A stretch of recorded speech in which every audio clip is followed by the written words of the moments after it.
The question is there a preference on time frames, 2 minute, 5, or 15? And the answer to that is really it depends on your, first of all, your trading style. I want to start setting up some charts to trade the S&Ps and focus on day trading the S&Ps. So I want to show you the time frames that I look at. The first thing that I'm doing is I want to look at the daily and the weekly and the daily charts side by side like this. And the reason for that is, first of all, I want to get an overall bigger picture view of the trend of the markets, okay? So I'm looking at the TTM trend, I'm looking at some other things on here, and we'll talk about some of these other indicators too. But if you're looking at this weekly chart, what do you think the path of least resistance is, higher or lower? Lower, okay? Now if you look at the daily chart, it's not as clear, right? I mean, you've got some blue bars, you've got some red bars, but right now they're red. But in general, what you want to do, your highest probability trades are going to be in the direction of the highest time frames. And I call these higher time frame anchor charts. And where a lot of people get chopped up is they'll take every long signal or they'll take every short signal, when really if you would just wait for the signals that are in line with your bigger time frame chart, you're going to increase the odds of your success. So right now the weekly charts are lower. So if you're just, say, taking swing trades off the daily chart, okay, so first I'll talk about swing trades and we'll talk about day trades. I could start buying this here when it turns blue. All right, we got the two blue bars, so it's like, okay, do I go long here? Well, the answer to that is no. What I would do here is, okay, first of all, we've got the red bars. So when we get two red bars here, do I go short? Yes. All right, so now I'm short, I'm short, I'm short. Wow, we've had this huge bounce up. Now we got two blue bars, so I cover my short. So now do I reverse and go long? No, because what I want to do is I want to wait for the next signal in the direction of the weekly chart. All right, so we got two red bars again. Great, it's time to go short. Now on this one, I'm like taking a little heat on it, but it's still in the direction of the overall trend. Now remember, this is a swing trade. This is a trade I'd be in for a couple of weeks.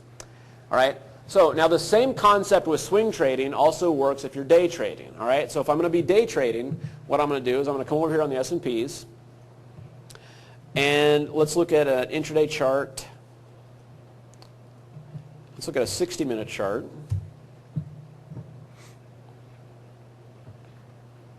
And then over here, let's look at a tick chart.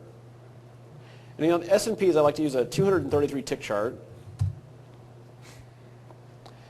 And if you don't know what a tick chart is, instead of, like, say, a 2-minute chart where it makes a new bar every 2 minutes, the tick chart will make a new bar every 233 trades. All right? And the reason I like that is because, like, guys in the pit, they're not conscious of, like, the 2-minute highs and lows or the 5-minute highs and lows.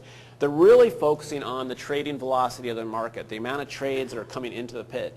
And if you're looking at something like a 233 tick chart, if the market's really slow, okay, like on the overnight session or during the doldrums during lunch, then these bars are going to form slowly. It's going to take a while to get 233 trades. Okay, oh, here's another 233 trades.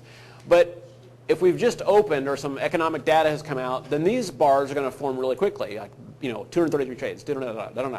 So what's going to happen is when the market is slow, you're not going to get sucked into it because you're not going to get that many signals. But when the market is fast, they're going to be firing off pretty quick, which is why I like that time frame. So if we look at Friday's action, so what I'm looking at here is, let's try to move this a little bit. John, the tick trades you only do on SPX? The tick trades I'll do on most. I do them mostly on the S&P futures and then the Dow futures, and then I'll also, if I'm doing some scalping like in the grains or gold. The magic of 233. That's a good question. The question is, what's the magic of 233? Generally, anything that I'm using, like moving averages or tick charts, I'd like to use some derivative of a Fibonacci number. But would a 236 make a? It'd be fine too. In general, I'm comfortable with Fibonacci's, so I'll use those. So what's important here on the 60-minute chart is, let's line these up a little bit.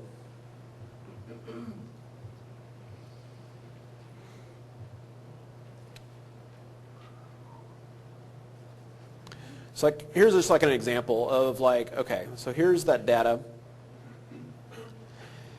So if the 60-minute chart here, the TTMs are red, all right, so now I'm waiting to see what kind of signal should I take. So right here we get two blue bars. Okay, now I'm not looking at this candle right here. I'm looking at, here's the data. So if we get two blue TTMs on the 233 tick chart, am I going to go long the S&Ps there? No, because I want to wait and trade in the direction of here. So then when we get the two red TTMs here, am I going to go short? Yeah, because that's in the direction of the 60-minute chart. And then I can look for two blue TTMs to get out. Oh, there's 2 blue TTM, so get out. What's the TTM line again? Oh, that's just the TTM is the red and the blue bars. The trend change. The red. Not the 6-day moving in, not the 6-day. That one. That's the red. It's that whole thing I was talking about, the 6 days back. That's what forms the red or the blue bar. Got it? Okay. All right. Does that make sense? So that's one thing I see a lot of traders not doing is referencing a higher time frame like that. And if you just trade in the direction of the higher time frame, you kind of put the odds in your favor. What a lot of people do is they'll look at just, say, this chart, or even this, like, let's say a 2-minute chart. And a 2-minute chart is a common chart that people use, or a 5-minute chart. And this is all they're looking at. And it's kind of like, okay, well, wow, here's a buy signal, let's take that. Oh, here's a short signal. Oh, it just kind of goes back and forth, back and forth, back and forth. But what's nice is that the tick chart, first of all, filters out the slow activity. And if you're also using an anchor chart like the 60-minute chart, then you're going in the direction of that trend, okay, and it's putting that in your favor.